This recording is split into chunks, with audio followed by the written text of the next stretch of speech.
पूरा 1 साल।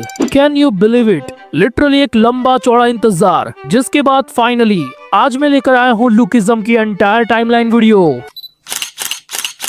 तो शुरू करने से पहले एक खास चीज कि इस वीडियो में मैं आपको पास्ट के उन सारे इवेंट्स की टाइमलाइन बताऊंगा जो पार्ट 1 में बताना इम्पॉसिबल था, क्योंकि वो सारी चीजें पीटीजे ने अपने पास छुपा के रखी थी। लेकिन अब कुर्सी की पेटी बांध लो और लेजेंडरी गोटे गैप्योंग किम का नाम लेकर चलिए शुरू करते हैं।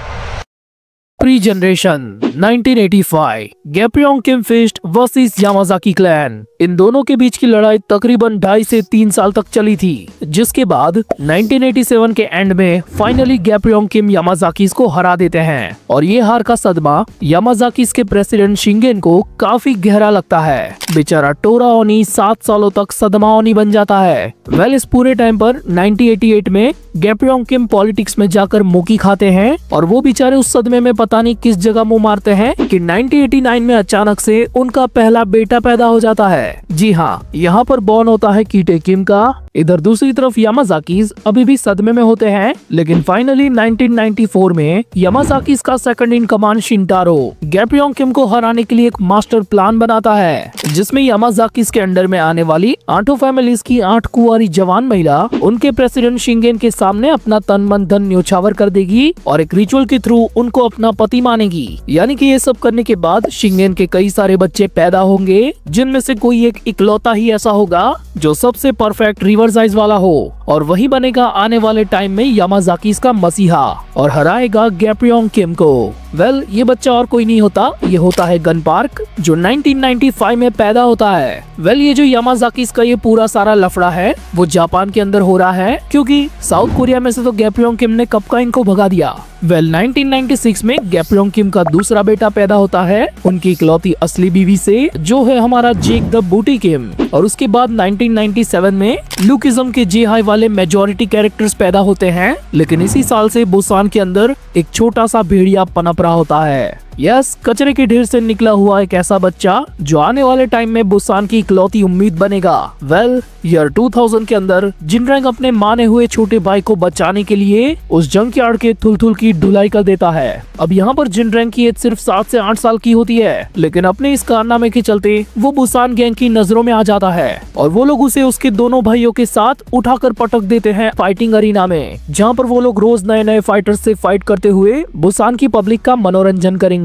लेकिन इसके 1 साल पहले ईयर 1999 में साउथ कोरिया के सिसिलियन लेजेंड जिनमो जिन को चॉनलेंग के समंदर किनारे एक बच्चा मिलता है, जो किसी बड़ी बोट एक्सीडेंट के चलते बहते हुए सीधा यहाँ पर आ गया था। इसके बाद फास्ट फॉरवर्ड ईयर 2000 के अंदर बिग डील के स्ट्रीट पर एक छोटा सा बेघर बच्चा पाया जाता है, जिसे वहाँ के लोग पाल पोस कर बड़ा करेंगे और वो आगे चल के बनेगा द बॉय ऑफ प्रॉमिस शिनोहान। अब 1999 से ईयर 2000 तक पैरेलली कई सारी स्टोरीज चलती है, जिस दौरान गैप्योंग किम पॉलिटिक्स के अंदर आते जाते रहते हैं, लेकिन बेचारे कभी जीत नहीं पाते। दूसरी तरफ चॉनलेंग में जिनमो जिन उस लावारिस बच्चे को दुनिया में सरवाइव करना सिखाते हैं और साथ में सिखाते हैं अपना ओजी सिसिलियन स्टाइल। अब ये जो बच्चा होता है ना, उसके दोनों हाथों और पैरों के पंजों में 6 उंगलियां होती है और इस बच्चे का नाम होता है सोंगजियुक। ऐसे ही सोंगजियुक एक दिन नोटिस करता है कि जिनमो जिन के पास काफी सारा खजाना है और एक रेड पेपर भी, और ये वही रेड पेपर है जो आगे चल के लुकिज्म में काफी तबाही मचाएगा। अब इसी टाइम के पैरेलल जापान की यामाजाकी के बेस पर गन पार्क की तगड़ी ट्रेनिंग चल रही होती है। उसे जबरदस्ती ट्रेनिंग देकर उसके दिमाग में नफरत के इमोशंस डाले जाते हैं। दूसरी तरफ सोंगजियुक के साथ थोड़े टाइम तक रहने के बाद जिनमो जिन अचानक से गायब हो जाते हैं और पीछे छोड़ जाते हैं वही रेड पेपर और उस खजाने को, और फिर उनको ढूंढने के लिए बेचारा सोंगजियुक उन जंगल की पहाड़ियों से नीचे चॉलन्योंग के गांव में आता है, लेकिन वहाँ के लोग उसके हाथों और पैरों की एक्स्ट्रा उंगलियां देखकर उसे सीधा ही एक राक्षस घोषित कर देते हैं। उस गांव का शैमन और उसके गार्ड्स सोंगजियुक को पकड़ लेते हैं और आगे अच्छे खासे टाइम तक उसे एक फालतू रिचुअल के थ्रू टॉर्चर किया जाता है। शैमन उन सबको बताता है कि ये रिचुअल वो चाइल्ड गॉड को इम्प्रेस करने के लिए करता है और ये सिलसिला पूरे 3-4 सालों तक लगातार चलता है, यानी कि अर्ली 2004 तक। और इसके बाद समहाउ सोंगजियुक वहाँ से एस्केप करने में कामयाब होता है और वो चॉनयोंग के उस गांव से भागकर शहर की तरफ आने ही वाला होता है। पर तभी उस सड़क पर उसे ख्याल आता है कि अगर वापस से वो लोगों के बीच में जाएगा तो लोग उसकी एक्स्ट्रा उंगलियां देखकर उसे अलग से ही ट्रीट करेंगे। लोग वापस से उससे राक्षस मानकर उसके साथ गलत सुलूक करेंगे और इसी इंटेंस सिचुएशन और दिमाग में चल रहे अनगिनत ऐसे ख्यालों के चलते उसे वहीं पर पहली बार PTSD अटैक आता है। और जब वो अटैक शांत होता है तब वो देखता है कि उसने कई सारे शैमन के गार्ड्स को काफी गंदे तरीके से मारा है एंड ये चीज वो किसी और इंसान के साथ ना कर दे, इसी वजह से वो उन्हीं पहाड़ियों के अंदर भाग जाता है जहाँ से सालों पहले वो नीचे आया था। अब शैमन भी उसके पीछे किसी को नहीं भेजता क्योंकि उसे अपने रिचुअल के लिए एक नया बकरा मिल चुका होता है और वो होता है हमारा छोटा विंजिन, जिसे उसकी मदर चॉनयोंग के अंदर अपनी आंखों का इलाज करवाने लेकर आई है। तो यहाँ से विंजिन के साथ भी वही होगा जो सोंजियूक के साथ हुआ था, इसे भी टॉर्चर किया जाएगा उस रिचुअल के नाम पर और इसी 2004 के एंड तक उसके मदर की डेथ भी हो जाएगी, वो भी शैमन के ही हाथों। लेकिन शैमन विंजिन के मॉम की डेथ को उसके सामने ऐसे सेटअप करेगा कि उसे देखकर विंजिन को ऐसा लगता है कि उसकी मॉम ने जिंदगी से तंग आकर सुसाइड कर लिया। अब आता है ईयर 2005 और इस साल की शुरुआत धमाकेदार तरीके से होती है क्योंकि साउथ कोरिया के इंचॉन में पहली बार कदम पड़ते हैं डार्क क्रोकोडाइल सोसाइटी के और वो लोग पूरे के पूरे इंचॉन पर कब्जा करना चाहते होते हैं और कुछ हद तक ये लोग अपने इरादों में कामयाब भी हो जाते हैं क्योंकि उनकी फोर्स इतनी ज्यादा बड़ी होती है और इसी के चलते इंचॉन में शुरुआत होती है इंटरनल वॉर की, जो आने वाले कुछ सालों तक ऐसा ही चलता रहेगा। वेल इसी 2005 के दौरान छोटा सा मेगामी केंटा पहली बार गन पार्क से मिलता है और अपने यंग मास्टर को देखकर काफी ज्यादा इम्प्रेस हो जाता है और एग्जैक्ट इसी साल 2005 में टॉम ली को सड़क पर भटकता हुआ मिलता है एली जैंग, जिसको आने वाले टाइम में वो सड़क से उठा के स्टार बनाएगा। और इस टाइम के दौरान भी स्टिल गैब्रियोंग किम बार बार लगातार गली गैंग हार्ड परिवार की फीलिंग के साथ पॉलिटिक्स के अंदर ट्राई करते ही रहते हैं, लेकिन हर बार पब्लिक उनका भरोसा तोड़ देती है और इसी के गम में भाई साहब कहीं ना कहीं खास जगहों पर जाकर पलंग तोड़ते हैं। और इस टाइम के दौरान गन पार्क ने जापान के अंदर एक बड़े से इलाके को यूनाइट किया होता है और इसमें सबसे ज्यादा खास बात ये होती है कि इस एग्जैक्ट टाइम के दौरान गन की एज लगभग 10 से 12 साल के बीच में होती है और इतनी छोटी सी एज में भाई ने ये कारनामा इसीलिए किया होता है ताकि उसका पप्पा उसे एक्नॉलेज करे और उसे अपना नाम दे। अब ऐसे ही थोड़ा सा टाइम बीतता है और साल आता है 2006 और यहाँ से आगाज होता है लुकिज्म की फर्स्ट जनरेशन के सारे किंग्स का। वेल ये फर्स्ट जनरेशन की शुरुआत वैसे तो इंचियोन के इंटरनल वॉर के दौरान ही हो गई थी, लेकिन 2006 एक ऐसा साल था कि इस दौरान ये फर्स्ट जनरेशन पूरे तरीके से अस्तित्व में आई और ये जनरेशन गैब्रियोंग किम के फिस्ट वाले टटपुंजे बुड्ढे लोगों ने ही बनाई थी ताकि वो लोग मजे मार के रोकड़ा छाप सके। और इस बात का सबसे परफेक्ट एग्जाम्पल था गैब्रियोंग किम का लैंडी डिसाइपल डेलियोंग हो, जिसको गैब्रियोंग किम की फिस्ट के ही दो बंदों ने चने के झाड़ पे चढ़ाकर बुसान का किंग बना दिया और पूरे तरीके से उसका ब्रेन वॉश कर डाला।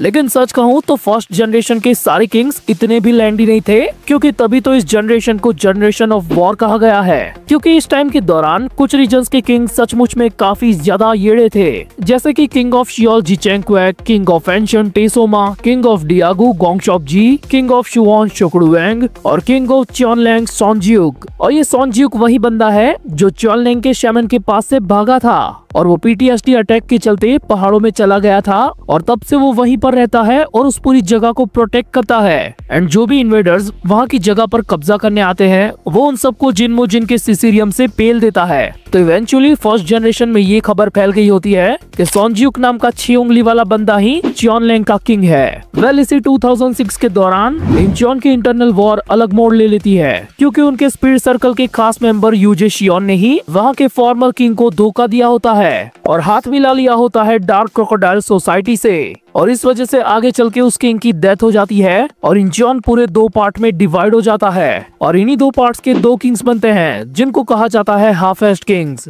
जिसने डार्क क्रोकोडाइल सोसाइटी से हाथ मिला होता है वो होता है यूजे शियोन और जिसने स्पीड सर्कल की कमान संभाली होती है वो होता है जैग्योन्ना। लेकिन 2006 के मिड में जापान के यामाजाकी क्लैन के अंदर थोड़ी सी खलबली बच जाती है, क्योंकि गैब्रियोंग किम से हारे हुए और गम में डूबे हुए शिंगेन को कुछ लोग अब प्रेसिडेंट के तौर पर पसंद नहीं करते एंड वो लोग शिंगेन को कमजोर समझकर उसके खिलाफ बगावत कर देते हैं। और सच में ये चीज काफी बड़े लेवल पर उन लोगों ने सोच समझ के प्लानिंग के साथ की होती है, लेकिन सदमे से भरी ऐसी हालत के बावजूद भी गन के पप्पा यामाजाकी शिंगेन इन सारे बगावत खोरों को बाथरूम में मौत का नंगा नाच दिखाते हैं। और ये लूकिज्म का अब तक का सबसे ब्रूटल मूवमेंट था। वेल इस टाइम तो गन पार्क ने भी अपने हाथ खून से गंदे कर लिए होते हैं, यानी कि उसने भी बगावत खोरों को पीटा होता है। और ऐसे ही यामाजाकी का ये पहला रिबेलियन एकदम फुस्की बॉम्ब जैसा बन जाता है। बेचारों ने प्लानिंग की रात भर, लेकिन सफलता मिली जान पर। लेकिन इसी रेबेलियन के चलते शिंगेन पहली बार गन को नोटिस करता है, पर सिर्फ नोटिस ही करता है, उसको अपना बेटा मानता नहीं है। उल्टा अपने भाई को ये पैगाम भेज देता है कि इस बच्चे को दूर रखना मेरे से, मेरा इस बच्चे से कोई लेना देना नहीं है। और ये बस गन पार्क के सदमों की शुरुआत थी। अब इसी साल 2006 के एंड आते आते बुसान के अंदर जिनरैंग और उसके भाई उस अरीना के चैंपियन बनते हैं। और 2007 में उनकी ये पोटेंशियल देखकर बुसान गैंग के नंबर 2 और नंबर 3 उनको अरीना से उठाकर अपने यहाँ गेट कीपिंग की नौकरी देते हैं। और ये बेचारे खुशी खुशी कुत्तों की तरह उस गेट को भी गार्ड करते हैं। और जितने भी लोग बुसान के किंग से पंगा लेने आते हैं, ये लोग उनसे भिड़ते हैं। और ऐसे ही एक दिन बुसान के उस गेट पर एंट्री लेते हैं लेजेंडरी गोटे गैप्योंग किम।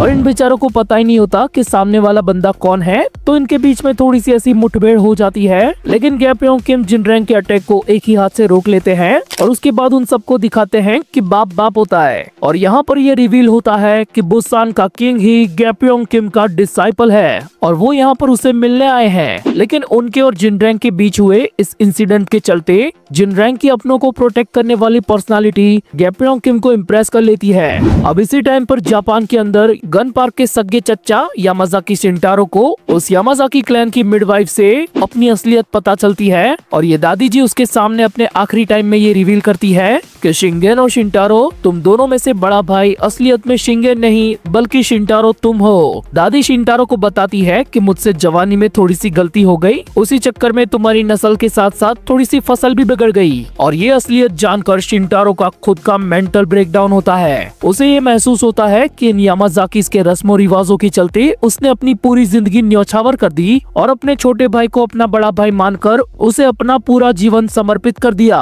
लेकिन असलियत में ये सारे सुख उसे मिलने चाहिए थे और यामाजाकी के कानून के चलते वही होना चाहिए था उनका प्रेसिडेंट। और यही सारी चीज सोच कर थोड़े टाइम के लिए उसके दिमाग की चक्री ऐसे घूम जाती है और वो उस दादी को वहीं पर निपटा देता है। बेचारी धीरे धीरे करके वैसे ही मर रही थी, लेकिन इसने एक ही झटके में काम तमाम कर दिया। लेकिन इसके बावजूद भी शिंटारो इस चीज को पूरे तरीके से मानना नहीं चाहता होता और इसीलिए वो इस बात का कंफर्मेशन लेने के लिए जाता है अपने ही बाप के पास। और गन के दादा ओनी भी उसके सामने यही चीज को रिवील करते हैं और ऊपर से उसको बताते हैं कि तो शिंगेन से बड़ा होने के बावजूद भी पैदाइशी ही शिंगेन से कमजोर था। भले ही तेरी रगों में यामाजाकी का खून बहता है, लेकिन तेरे पास रिवर्स आइज नहीं है, यानी कि वो यूआई वाली काली काली आँखियां। लेकिन असलियत कुछ और थी। दादा ओनी को ये पता ही नहीं होता कि शिंटारो के पास भी रिवर्स आइज है। वो बस सबके सामने उन आँखों का दिखावा नहीं करता और यहाँ से वो शुरुआत करता है अपने षड्यंत्र की। वो प्लान बनाता है अपने ही सगे भाई शिंगेन को खत्म करने का और उसके इस प्लान की पहली सीढ़ी होती है पार्क शोमी, यानी कि गन की मदर और शिंगेन की वाइफ। अब शुरुआत में इन दोनों के बीच इस प्लान को लेकर यस्नो चलता रहता है और ऐसे ही कुछ टाइम बीत जाता है और साल आता है 2008। अब इस साल तक कोरिया के अंदर उन किंग्स की फर्स्ट जनरेशन धूम मचा रही होती है और बुसान का किंग डेलियोंग हो जिनरैंग को फर्स्ट जनरेशन से भिड़ने का आदेश देता है कि जा यहाँ से और मेरे लिए उन सारे रीजन्स को जीत करा। और जिनरैंग के साथ उसने ये सुलूक अपने अंदर की जलन और भड़ास के चलते किया होता है कि आखिर ये सड़क छाप गेटकीपर गैप्योंग किम को इतनी जल्दी इम्प्रेस कैसे कर पाया। और जिनरैंग को अपने बॉस की तरफ से ये ऑर्डर मिलते ही वो झोला लेकर अपने मिशन पर निकल पड़ता है। अब आगे चल के उसकी फाइट साउथ कोरिया के हर एक बड़े रीजन के किंग से होगी और ऐसे ही हर फाइट में लड़ते हुए वो अपने लेवल को गेन करेगा। वेल दूसरी तरफ जापान में इसी साल के दौरान गन के चच्चा शिंटारो का प्लान एग्जीक्यूट होना शुरू हो जाता है। यामाजाकी के प्रेसिडेंट शिंगेन की वाइफ यानी कि गन की खुद की मदर अपने ही पति को तलवार से स्टैब कर देती है एंड एग्जैक्ट उसी वक्त शिंटारो भी शिंगेन पर अटैक कर देता है और सबके सामने ये रिवील होता है कि शिंटारो पहले से ही यामाजाकी की मेजॉरिटी फोर्स अपने अंडर में ले चुका है। शिंटारो को ये बिट्रेयल इतने तगड़े लेवल का था कि साले ने अपने बाप का ही गला रेत दिया और ये देखकर शिंगेन भी काफी ज्यादा शॉक होता है। वो अपने भाई शिंटारो को कन्फ्रंट करते हुए कहता है तो बस एक बार कहता तो मैं तुझे अपनी जगह पर प्रेसिडेंट बना देता। लेकिन शिनटारो की आइडियोलॉजी यहाँ पर काफी ज्यादा अलग होती है। वो शुरुआत से ही यामाजाकी के नियमों के प्रति काफी ज्यादा वफादार रहा होता है और उसी के चलते तो उसे प्रेसिडेंट बनना है। और रूल्स ये कहते हैं कि यामाजाकी का बड़ा बेटा ही प्रेसिडेंट बनेगा। और उसके सामने अभी दिक्कत ये है कि अगर वो यहाँ पर शिंगेन को निपटा भी दे, फिर भी उसके वारिस यहाँ पर जिंदा रहेंगे, यानी कि गन पार्क और उसके भाई, जो यामाजाकी की गद्दी के सीधे दावेदार है। तो शिनटारो यहाँ पर शिंगेन के बच्चों को भी नहीं छोड़ता। लिटरली एक बच्चे का तो वो मुंह पकड़कर ऐसे क्रश कर देता है। और फिर उसके और शिंगेन के बीच में होती है महाभयानक लेवल की लड़ाई, जिसमें दोनों भाई एक दूसरे को गंदे तरीके से धोते हैं। और इसी बीच शिंगेन के सामने ये रिवील होता है कि उसके सारे बच्चों में से अकेला गन पार्क अभी भी जिंदा है। और अपने आखिरी बच्चे को देखकर शिंगेन के अंदर का बाप जाग जाता है। वो गन को बचाते हुए खुद को सैक्रिफाइस कर देता है अपने ही भाई के हाथों, और मरने से पहले गन को आखिरी बार कहता है कि दूर चले जाओ यहाँ से। और गन पार्क वहाँ से भाग जाता है। अब इस हादसे को कुछ टाइम बीत जाता है। उस दौरान गन जापान के अंदर ही छुप कर जी रहा होता है। पर तभी गन की माँ पार्क शोमी अपने कुछ खास यामाजाकी के थ्रू उसे ढूंढ लेती है और गन को एक स्मगलिंग ब्रोकर का कार्ड देकर उसे सलाह देती है कि तुम्हें अपने चाचा शिनटारो से बचने के लिए यहाँ से चले जाना होगा और तुम इस ब्रोकर के जरिए जाओगे साउथ कोरिया। और गन अपनी माँ की ये बात मानकर बिल्कुल वैसा ही करता है। वो समंदर के रास्ते इलीगल इमिग्रेशन करके आता है साउथ कोरिया के बुसान में, और बुसान के उसी समंदर किनारे पर वो बेहोश पाया जाता है और उसे उस बेहोशी की हालत से उठाते हैं महान गैप्योंग किम। बेचारे गन का नसीब देखो, उसे पैदा किया गया था गैप्योंग किम को मारने के लिए, लेकिन यहाँ पर साक्षात गैप्योंग किम ही उसकी जान बचा रहे हैं। और अब ये मत सोचना कि अचानक से यहाँ पर बुसान के समंदर किनारे पे गैप्योंग किम क्या करने आए थे, क्योंकि मैं इसी वीडियो में पहले ही बता चुका हूँ कि बुसान का किंग ही गैप्योंग किम का डिसाइपल है। तो ऑब्वियस सी बात है वो अपने डिसाइपल से यहाँ पर मिलने आए हैं। लेकिन साथ ही उनको यहाँ पर मिल जाता है गन पार्क और उसकी आंखें देखकर वो पहचान जाते हैं कि ये बच्चा एक यामाजाकी है। और गन से थोड़ी सी पूछताछ करने पर उनको भी ये पता चल जाता है कि गन शिंगेन का बेटा है, वही शिंगेन जो पास्ट में गैप्योंग किम का राइवल था। लेकिन अफसोस अब वो दुनिया में नहीं रहा। और इसी कन्वर्सेशन में गैप्योंग किम गन को ये बताते हैं कि तुम यामाजाकी से बचकर यहाँ पर तो आ गए, लेकिन यहाँ पर भी कुछ यामाजाकीज मौजूद है जो तुम्हें अभी भी मार सकते हैं। सो गन को बचाने के लिए वो उसे वहाँ की जेल में डाल देते हैं, जिससे गन पार्क सेफ भी रहे और जेल के अंदर रहकर अपने आप को मजबूत भी बनाए। और इन सारी चीजों के लफड़ों के बीच गैप्योंग किम ये भूल चुके थे कि आखिर उनके डिसाइपल की रियलिटी क्या है। वो बुसान का किंग बनने के बाद बुसान के लोगों को प्रोटेक्ट करने की जगह पे उनको हरास करता है। और दूसरी तरफ जिनरैंग, जो कि उसका पाला हुआ कुत्ता था, उसने उसको फर्स्ट जनरेशन के किंग से लड़ने के लिए भेजा था। और ऐसे ही हर एक किंग से लड़ते हुए वो पहुंचता है चॉनलैंग, यानी कि उसी पहाड़ियों में जहां पर सोनज्यूक रहता है, वही लौंडा जिसको पहले PTSD अटैक आया था और उसके हाथों पैरों में 6 उंगलियां है। लेकिन जिनरैंग को वहां पर सोनज्यूक के साथ मिलता है किंग ऑफ शियोल जिचेंग क्वैक। और यहाँ पर जिनरैंग इन दोनों से भिड़ने वाला था, लेकिन उससे पहले इन लोगों के बीच एक कन्वर्सेशन होती है जिसमें जिचेंग क्वैक जिनरैंग से पूछता है कि आखिर भाई तू ये सब क्यों कर रहा है, क्योंकि पूरी फर्स्ट जनरेशन के अंदर ये खबर फैल चुकी थी कि बुसान का एक बिना नाम वाला बंदा सारे रीजन्स में जाकर वहाँ के फर्स्ट जनरेशन के किंग से भिड़ रहा है। और हाँ, थ्रू आउट द वीडियो अभी तक मैं इसको जिनरैंग के नाम से प्रोनाउंस कर रहा हूँ, लेकिन असलियत में इस बंदे का कोई नाम नहीं था। आपको इसी वीडियो में आगे पता चलेगा कि आखिर इसका नाम जिनरैंग कैसे पड़ा। वेल, जिचेंग क्वैक के सवाल पर जिनरैंग ये बताता है कि मैं ये सारी चीजें अपने बॉस के कहने पर कर रहा हूँ, क्योंकि अगर मैंने उनका ये काम नहीं किया तो मेरे दोनों भाई मुसीबत में पड़ जाएंगे और मैं उनको प्रोटेक्ट नहीं कर पाऊंगा। लेकिन फिर जिचेंग क्वैक उसको ज्ञान पेलते हुए कहता है कि भाई तू उनसे दूर रहेगा तो कैसे प्रोटेक्ट करेगा।